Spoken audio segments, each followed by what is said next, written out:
construction. Champions. Built for leaders who want more than average in construction and in life. No fluff, no excuses. Just the truth, the standards, and the mindset it takes to win. Welcome to Construction Champions.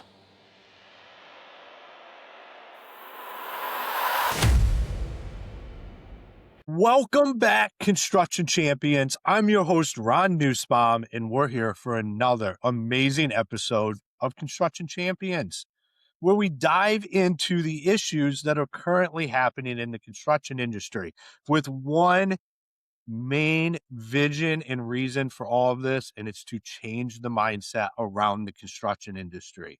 And today we're going to dive into an issue. I don't even know if I want to say it too early, because I don't want people to be, I don't want to hear about this today, but I'm going to tell you, this could be the most impactful episode for your business for the entire year in construction. We're going to dive into why do projects get held up in the code process and everything around that, and here's why you stick around is how to avoid that. I know we all look at it and we think, man, code, it's all these municipalities. It's just nothing but a pain in my ass. But that doesn't have to be the truth.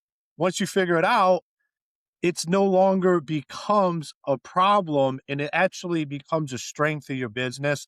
And it's not just going to be me rambling about this today. I brought on an amazing guest that's going to help us understand the ins and outs of all of this and how to avoid it. Scott, it is fantastic to have you here today. Thanks for having me on, Ron. Looking forward to the conversation. Awesome. Well, before we dive into it, why don't you introduce yourself to all the construction champions listening out there? Yeah, absolutely. So as a little bit of a background, I come from the design side. So I studied architecture. I worked in architecture for years, worked on a lot of projects internationally, domestic, and really just kind of was beating my head against the wall when it came to code and compliance. Like, how do we figure out what the relevant code is? How do we navigate through that, document it, go through permitting, get into construction and building, and try and kind of like manage that entire project lifecycle? So that's my experience, my background. And we started UpCodes, the company we work on today, maybe 10 years ago, and it was designed exactly to tackle those pain points. How do we help the designers? How do we help the builders navigate through that very complicated world of code and just try to remove as many pain points as we can? Absolutely. It can be very complicated because it's designed to be complicated, but you can figure it out. Well, and to your point, like the complexity, it never gets more simple. The codes get more complex over time. There's more and more codes we have to follow every year for good reason. Like the governments want to keep us safe and keep our buildings fireproofed and earthquake proof. And as technology evolves and building science evolves, so do the codes. But the burden of codes just gets more and more complicated over time. And everyone on this podcast, all listeners will know, when you're trying to build anything, the complexity of the codes is just ballooning. Yeah. And that leads me, what I want to start off with is where everybody just thinks projects get held up in codes and compliance. Like there's like, it just gets held up there. But what are the reasons why? What is actually holding up projects when it comes to code and compliance? Yeah, and that's a great one to unpack. I think the two big touch points people are familiar with are the permitting process and the kind of delays and friction that can happen in permitting, and then inspection. So those are the two that are top of mind for everybody. And you see huge delays in the permitting process. Then you see huge delays in the inspection or getting their certificate of occupancy. But those are like the touch points. But really the issues happen in between that and upstream. And a lot of these issues come from the fragmentation of codes, the moving target of what do we have to follow for this building type in this jurisdiction, in this permit year. having the architect, get those codes, nail those codes, have the engineer nail the codes, have the plan reviewer look at those codes, send it over the fence to the build side, and verify that and get it, get construction started. But when you have all these handoffs in a very complicated area, you see a lot of issues that happen at the seams. Maybe the spec doesn't match the drawing set. Maybe the architectural set doesn't match the structural set or the MEP set, and the constructability of it might be off, or at least as drawn. And so many times you see those issues that originated upstream impact things downstream, like when you get on site, when you start building. And, worst case scenario, well, near worst case scenario, but when you get to rework. And why is there so much rework? Why do we have these mistakes that originate, again, like upstream, like I mentioned, but how do you avoid that from happening so that you don't get to those points of rework and have to rip out and rebuild some of these elements on site? Yeah, any type of construction, it's such an industry where so many hands are always touching everything and everybody has their own responsibilities, but we all need to be on the same page. And then that leads to what you're talking about, where something gets through and everybody just touches their point of it. And it's like the old telephone game where somebody said something and then by the end of it, it's something completely different. That's the perfect analogy. The broken telephone. Um, I mean, buildings are complex. It is really hard to create the design, build it, construct it, and have it code compliant. It just requires so many specialties to come together. And it's, this is different than other industries. Other industries, you can have like one company or like a small team take a product from end to finish. But for us, it gets thrown over the fence to so many different specialists necessarily. Like these are complex projects. So if that's the necessity, if we're having all these different parties and people come in and contribute their own parts to these projects, how do we think about reducing the barriers, reducing the friction when those elements get passed over the fence? So when you have that link, it's not broken telephone, but rather like a very seamless kind of handoff process. Yeah, and how should guys go about that? How do we start to make this a seamless process? So I don't want to jump too far ahead here, but we focus very much on that. How do we bring modern tools, modern software, more and more now it's AI first, to automate a lot of the design and the research process, but then also automate a lot of the QA QC process. And our big focus is, how do we catch these things when it's on paper before you pour concrete, before you break ground? And what are the tools and what are the software that we can equip the different teams, equip the GC, the roofer, the electrician, the plumber, um, with, to catch those things, before they deploy, before they get on site and things are moving. Yeah, because that's something that you referenced earlier about upstream, and then there's a huge gap between what's happening there and actually what's happening in the field. And it's like that gap right there is where the issues start to come in to play. Right. Right. Exactly.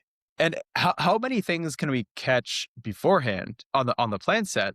But I'll also add, we work with tons of people in the field, and there are those kind of, fill in the gaps, fill in the blanks. Maybe it wasn't detailed exactly right in the spec or in the plan, and how do you make that kind of informed decision on site? And again, I don't want to jump too far ahead here, but in a world where you have AI at your fingertips, you can go on your phone, you can go on your tablet, you could start to get these answered, or sorry, these questions answered immediately. Like you can, each individual, each person, each roofer, electrician, plumber, everyone on site can start to have access to these tools and to these answers to the questions, so they can fill in the blanks. Well, that's just dive in to the AI stuff here because it's such a hot subject in construction. Everybody's trying to figure out how does AI actually work into this. We know it's going to be a minute before the robots are actually doing the work, but there's benefits of it now to allow us to be able to catch some of this stuff. And I grasp from what you're talking about is that you guys are using a lot of it to help catch the compliance and code issues before they even become an issue. Right. Yeah, and maybe I'll take a step back to kind of where we started. So we just wanted to create a central repository, one consolidated platform that housed a lot of the codes and the laws you actually have to follow. So you could say, okay, I'm building in Idaho or Florida or New York, California, and understand what the code is relevant to your project at that time. And you bring together the building code, the fire code, the electrical codes, accessibility codes, the amendments, the updates, and integrate that into one database. And that's where we started. We continue to build out more and more coverage. And today we have 6 million sections of code across the country, of which 12,000 sections get updated every month on average. So it's a moving target. There's new adoptions happening, there's changes, there's amendments, and it's a shifting landscape. And we track that and we put that into the database. But for us, we were getting to this point where we're saying that the sheer amount of codes, it's so hard for a human to parse, to cut through all those codes, to read them all, to apply them all. And we really didn't know how to solve this kind of complex problem. And that's when AI kind of burst onto the scene in its current form, and LLMs came along, and it offered us a really good opportunity to all of a sudden parse through millions of data points in seconds and start to do some of these calculations. So if you're asking about, a fire sprinkler location or fire rated wall, or maybe like an installation or ADA sink, how do you type that in and then get all of those code references stitched together, plain English? Here's what you do, tied back to the code, fenced into your jurisdiction, and give that to each person on the team, so they're all empowered to make their own decisions and kind of help themselves and educate themselves. Mm. Well, now you've really piqued my curiosity because we have built out what's called Construction Champions Chat, and it comes from all the data from all of our conversations, and it's a closed loop AI. And I'll tell you, we get a lot of questions about code. I didn't even put two and two together until you just said that, where people are asking like for code in a specific state. And like, that's not what we do. Like, we're here to help you develop your business. But I have noted, like, we have an influx of code and compliance questions that come in because people are wanting to know the answers in layman's terms, exactly what you just said. Yeah, and just to go back to what you said, like the closed loop. Like, we think so much about how do you build the guardrails and the safe rails around AI. AI can be powerful on one hand, but it can be like a little problematic in other hands, where you have like errors and hallucinations. And we think so much about that. It's saying, how do we fence it into a jurisdiction? So if you're building in North Carolina and you're permitted in a certain year, how do we take that snapshot of code at that time and then have the AI only answer and only cite from those sections of code, which is really critical. You don't want to pull from, the wrong edition of code in that jurisdiction, or even worse, like from another jurisdiction. It's how do you fence it into that kind of like closed loop ecosystem or system. So that is a really critical piece. Um, and I will say, like, that those code questions are exactly what we tackle. We just think that no matter who you are, if you're fresh out of school, if you're jumping into a new project, if you're just joining a trade for the first time, you should have access to the codes. Like, you should be able to answer these code questions. It shouldn't take 20 or 30 years of cutting your teeth to answer is sometimes like a simple code question, which historically that's just been the way it's been. Man, I remember you got me thinking back to when I was running operations, and I think it was about 4 different code books that I had highlighted. I had my own things that I had put on each one, on all the different because I knew what would come up. And anytime we were having a code issue or dealing with an inspector, like, I would be in my office literally studying the code book for what exactly we were doing and trying to figure it out in real time. Like, what is he saying? How is he interpreting this? And how am I reading this and how do I understand it? And it's like you end up after multiple years of you start to get a master's education in code, which none of us necessarily should have. We're not the inspector. We're just trying to build stuff how it's supposed to be built, but at the same time, we're forced into using our brain power to understand this. Exactly. And that example is the same one I've experienced when I was working in architecture firms. And the challenge is those codes change. So you could have, you can make your markups in the margins and you could highlight and change things. But what happened if the jurisdiction made a code change earlier that year? Historically, that's happened all the times, that moving target and trying to nail down that code. But to the second part of what you said, um, the conversation with the inspector, what we really want is just transparency. We want to equip both sides of the table. So if you're the builder or the inspector, or maybe you're the architect and the planner reviewer, or maybe you're a developer owner and the insurance company, equipping both sides so we're both have the same fundamental understanding of what the code is. Like, Mm. let's start there, and then you can have a productive conversation. What's not productive is people just trying to patch together the code and say like, "Hey, what is the code? Like, what code applies to this handrail or this deck extension or this elevator? Like, what is the code? What was applicable at that time?" That it can lead just to unproductive conversations. But if we can equip both sides, you really get to answers quick and start to bang these things out Yeah, rapidly. I've been a part of enough of those unproductive conversations, but I've been part of great conversations as well when you get it's all how you communicate the stuff, and all I ever wanted to know was, what are your expectations? Because this is how we understand it. This is, like, what the engineers are saying. What are you seeing here? And it can go sideways. Yeah. Yeah, exactly. And it can be a little bit out of your control if you're not equipped. Like if you don't have the ammunition or the facts or the code to point at. But I mean, we hear so many stories of people maybe, like challenging the inspection or maybe challenging the plan review, or vice versa. Uh, but being equipped, saying like, "Hey, look, like here's that code. Here's the section," and like, okay, yes, there was a section in the fire code, but there's also one for the building code we should look at and the accessibility code, and let's stitch that together. And like, here's our understanding, and and also, one thing I didn't mention before, but we add in a lot of educational material. So things like diagrams and packing the code, giving it visuals. And that also helps in that conversation where it's like, okay, like, yes, we have these sections of code, but here's the visual. This is how the handrail like interfaces with the wall or the extension. Um, and this is, looking at 3D maybe or different angles of it. So just giving more material and yeah, again, ammunition to that conversation.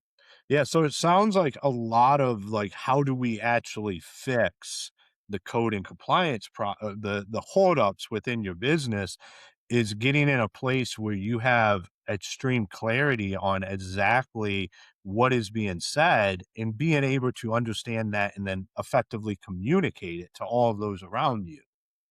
Right. Right. Exactly. Yeah. And I will say like that is the kind of the first half of what we tackle. It's the proactive side. It's you going to the system and saying, what is the code for this area of the building? But a lot of the recent work we've been doing is for us to kind of do that on your behalf.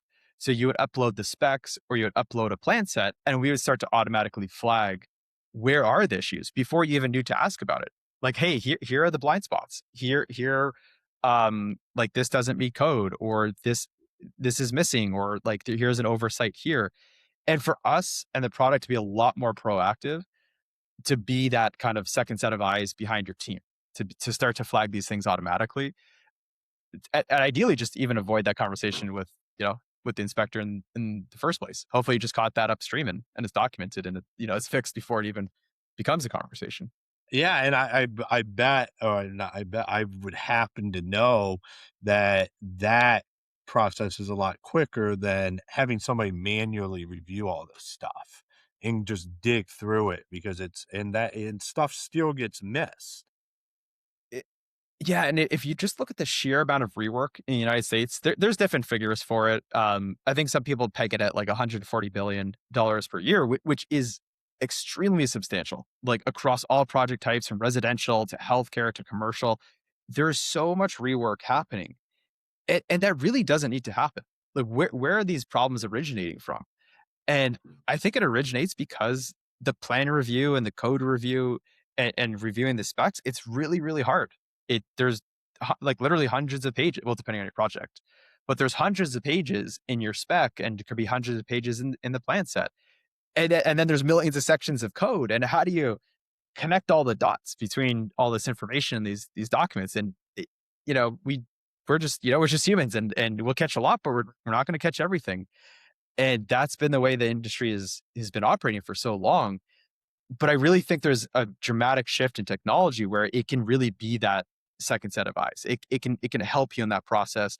And it just turns out computers are pretty good at looking at millions of data points in seconds, and comparing this esoteric odd section of code hidden in chapter 34 of say like the fire code, um, and bringing that up and be like, hey, this tiny little detail in your plan that that's going to give you issues, that's going to cause problems, but like we could just resolve that really quickly right now, and avoid that problem downstream. But that is what computers are very, very good at doing, and I think we're really kind of transitioning into a new era of QA and QC.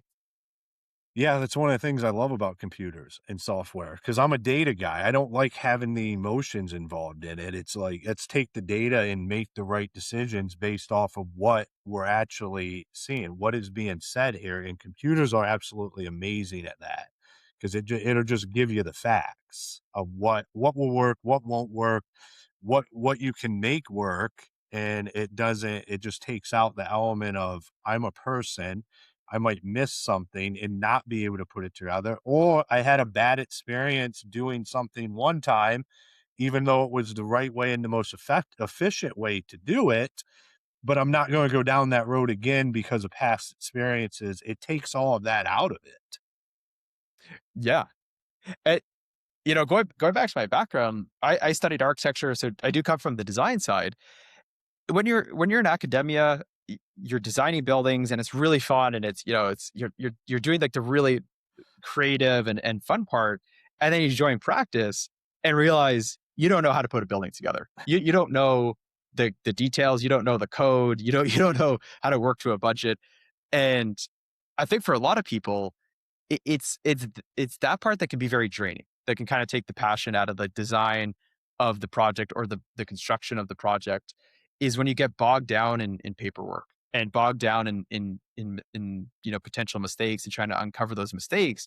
And as it turns out, I think humans are really good at design. I think they're really good at the construction part, and decent at the paperwork, but like it's not necessarily the most fun, and it's very error prone. But that part is what computers are very, very good at doing. And just hopefully we can bring back a lot of the more passionate parts of some of these roles and these jobs. I love that. I do. I mean, because that's what it's all about. Like, that's how we should use software. Like, we should be using software to allow us to just do what we love and to be great at it and not that's what it's there for. Like, just fill the void on the stuff that I am not very good at and I don't even like doing. Right. Yeah. And when I was, a couple years into the profession, I was like, months would go by, and I'm like, I haven't designed anything. Like I thought I was embarking on an architecture career to design buildings, not to wade through, just hundreds of pages of documents and paperwork. So how do we bring those components back, and kind of enable these people with modern tools to get to what they like to do? I love it. I do. I have a question that's just in my head because I'm a field guy at heart. I grew up in the field in construction. Is this something that, say, a crew's out, they're doing their thing, and say the foreman has he doesn't have 100% clarity. Is this something that he can bring up on the job site and be able to say, here's what, like, if it already has the information, or feed it in the information and get clarity on what exactly they're supposed to be doing?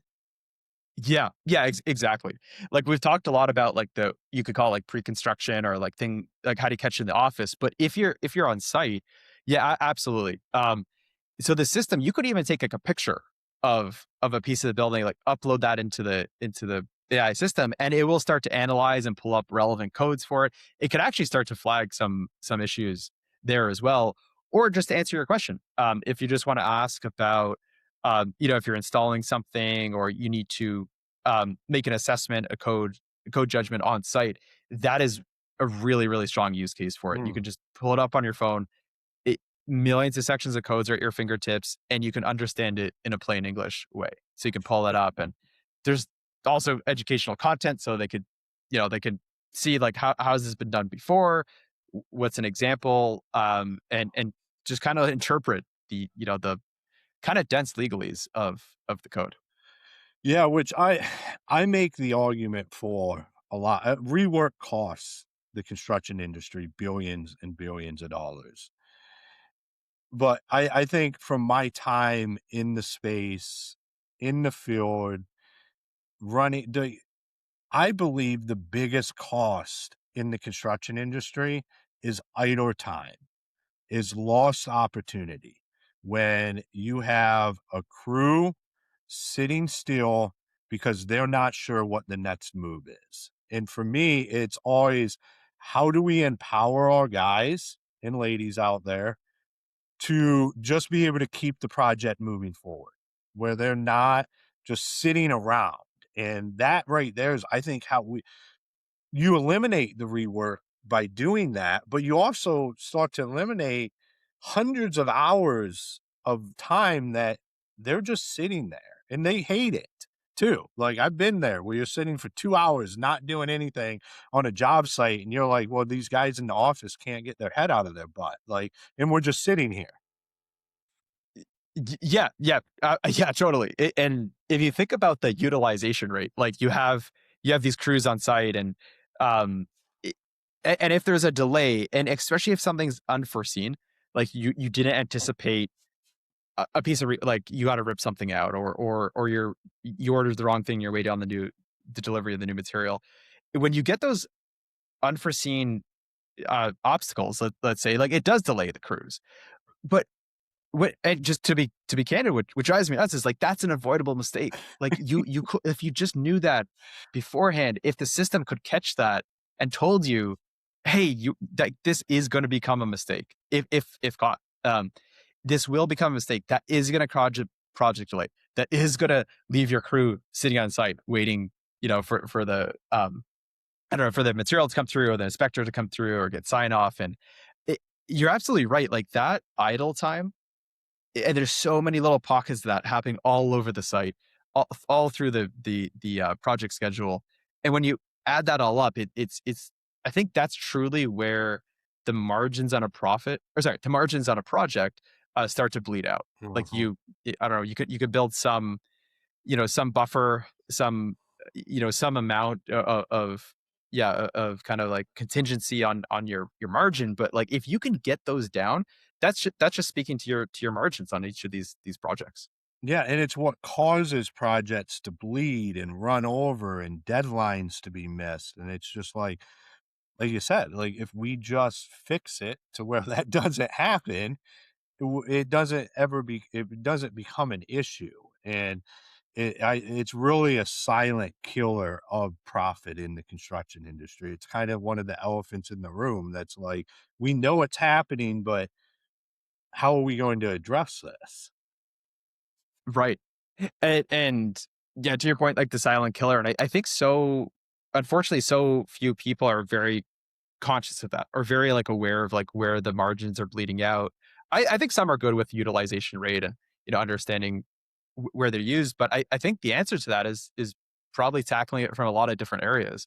Like these are complex projects, and I think you need to um, utilize these tools to kind of eke out and find those pockets of inefficiency, and then just like systematically start to eliminate those. And you see like those direct results where you have higher utilization rate, you have higher margins through these projects. Yeah, and the guys in the field are typically the ones that want the technology. Like it's like we have a younger generation coming up, and they're like, "Give us the tools," and that's why I say the construction industry doesn't necessarily have an adaption problem. We have had a software not made for us problem for a long time. And like guys want it. The younger generation that are out there right now cutting their teeth in the field are like, give me something to make everything else easier because my job's hard enough how it is. Right, right.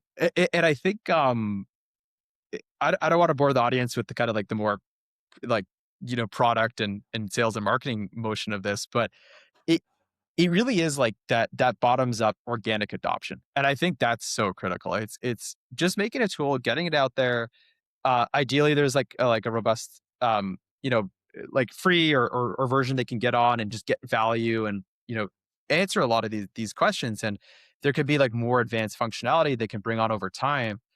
But your best champion and your best person to validate the tool is the end user, is the person on site. And, we'll equip so many of them and they get value and we'll talk to them and understand like what other problems can we solve. But also just, getting in the room with them and maybe they're the foreman or maybe the project manager um or the owner of the company and saying like, hey, like, yes, maybe like five of your team are using this and they're getting a lot of value and they're in the room here and you can ask them, but how do we deploy it across the company? How do we start getting you these wins, not just at the individual level, but at the company level and at the project level? And how do we deploy a little bit more kind of strategically?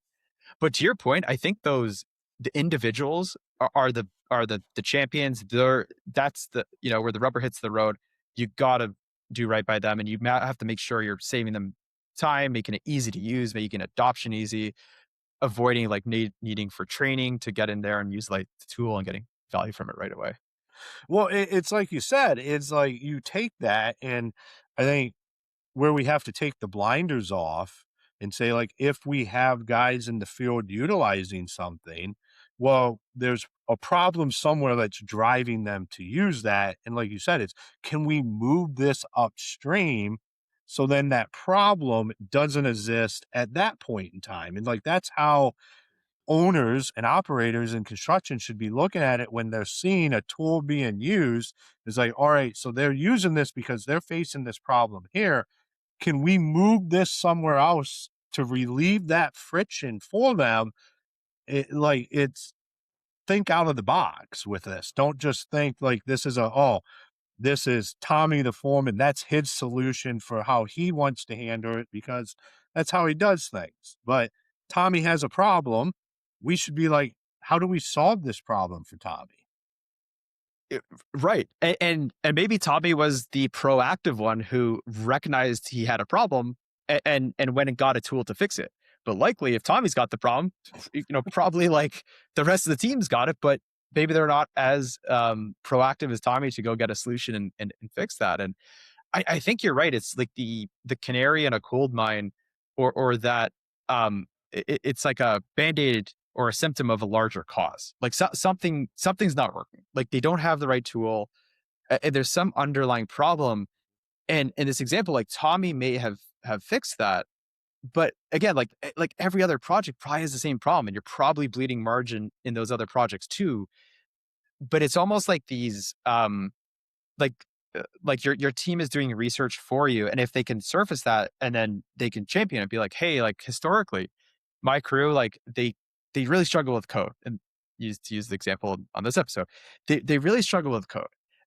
And it's causing us issues, it's causing us delays, but there are tools and there is software to like get around that, and like here's what it looks like. But I think it really takes all the Tommies of the world to adopt and then to champion that and like facilitate that conversation internally. Yeah, absolutely. I do have to ask the question because I know all listeners, I know how they operate, and I'm sure this is swirling through their mind right now. Is has this ever been used to take on a municipality or an inspector uh, when there was a disagreement on something and that they felt they, as the builder or the contractor, designer, they felt in the right, how they interpret it, how everything was being said, but the inspector was saying no. And you know that I think that's a pretty broad question that the guys are probably thinking right now. As I get into these spiffs with inspectors, will this help me alleviate those arguments or uh, confusion around that? Yeah, I would say all the time, would be the short answer to that. But the long answer is yeah, like across the country in every state, we have over 800,000 monthly active users. So nearly 1 million people are utilizing the platform like every month. And that's the plumbers, electricians, the roofers, the GCs, and then architects, engineers. So we equip them to have these conversations with the inspector or with the plan reviewer. And exactly like you said, it's when they're being challenged and it's rapidly on site in the moment, pulling up your phone and pulling up that code section and being able to have that conversation, that ammunition to push back on something. Now, I will say we equip both sides. So we work with governments like the Department of Buildings, fire departments, planning departments, at the local, county, at the city level, at the state level, and at the federal level as well. So we actually work with like a really broad set of government departments. But our goal is to cut both sides of that conversation, so it's not asymmetrical. It's not like you get into that conversation and someone's telling you, pushing back against you, and you have no um you have no ammunition to push back or kind of facts to lean on. Like, we want to give both sides those facts so they can just move through that conversation, so they're not just debating what was relevant. I'll just give a really quick anecdote or a really quick story here. um because we work with so many governments and so many inspectors and plan reviewers, we've even had it where an inspector, might write into us, or they're talking to us and saying like, hey, like, I'm seeing this section of code. Like, I'm not familiar with this section. Like, where did it come from? And, we'll look into it, and it's like, oh, well, that was an amendment made by your own department. Like, that, that's you. Like, you like, that's coming from you and from your department. And it's unique. And I went live, like 6 months ago. It was the effective date.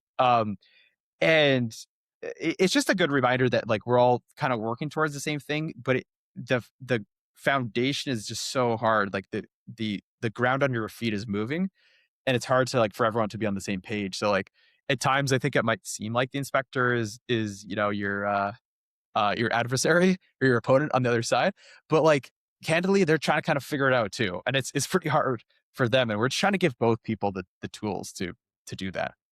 Sorry, that's a long answer, but to answer your question, yeah, we absolutely help in Well, those no, in those that's an situations. amazing answer because like that's like you said, we're at the end of the day, everybody's on the same team here, just trying to get to the completion of the project. The inspector, I know this might be hard to believe. It's hard for me to believe with some of my relationships I've had with inspectors throughout the years, but their goal is to not be out here hoarding up this project. Like they Mhm. have other people, especially if it's a government project.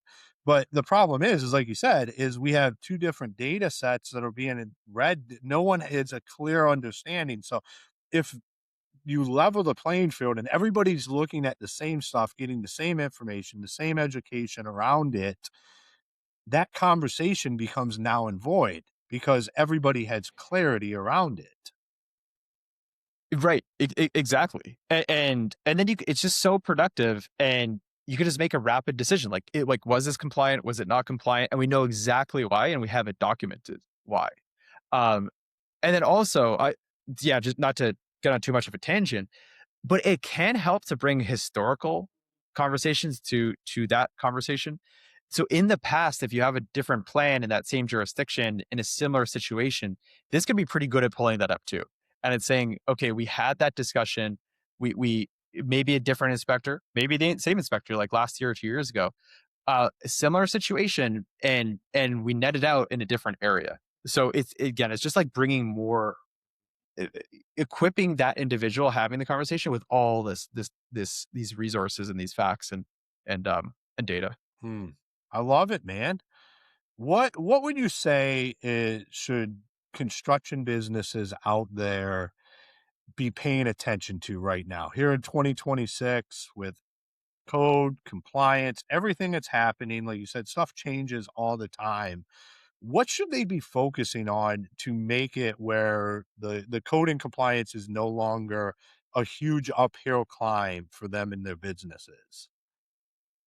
I, yeah, and going back to earlier in the episode, I think it really has to do with how do you catch these things upstream?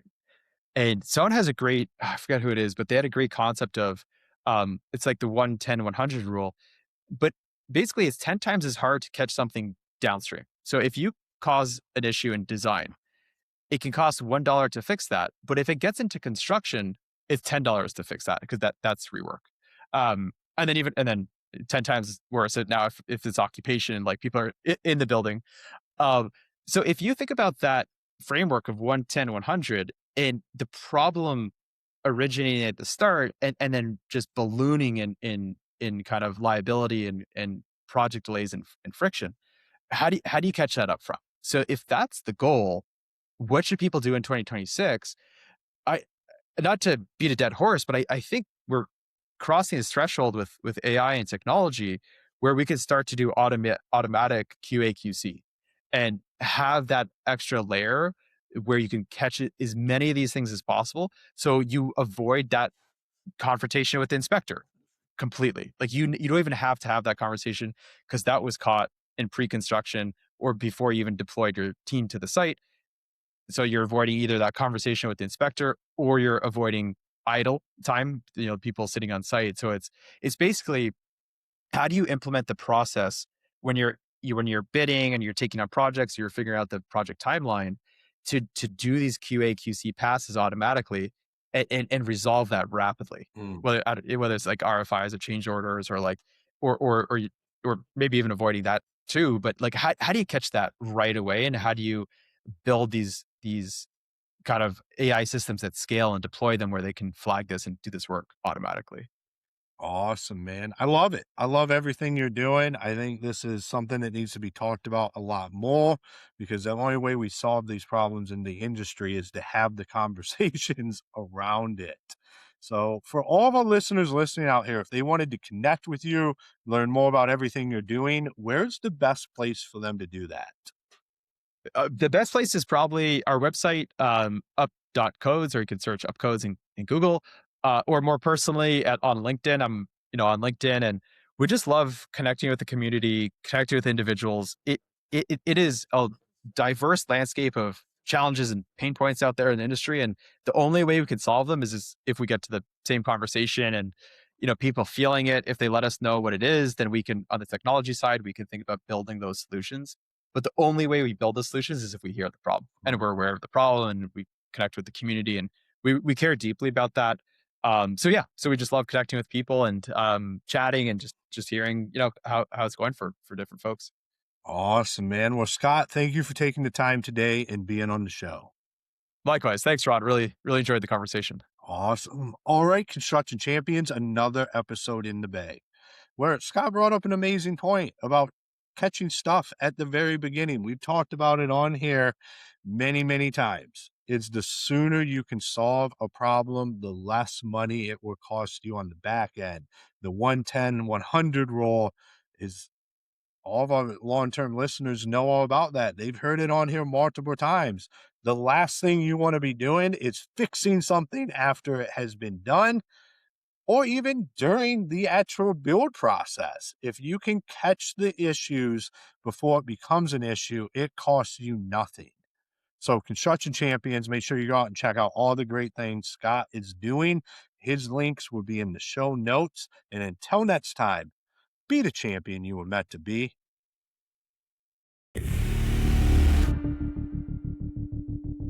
If this episode helped you think differently,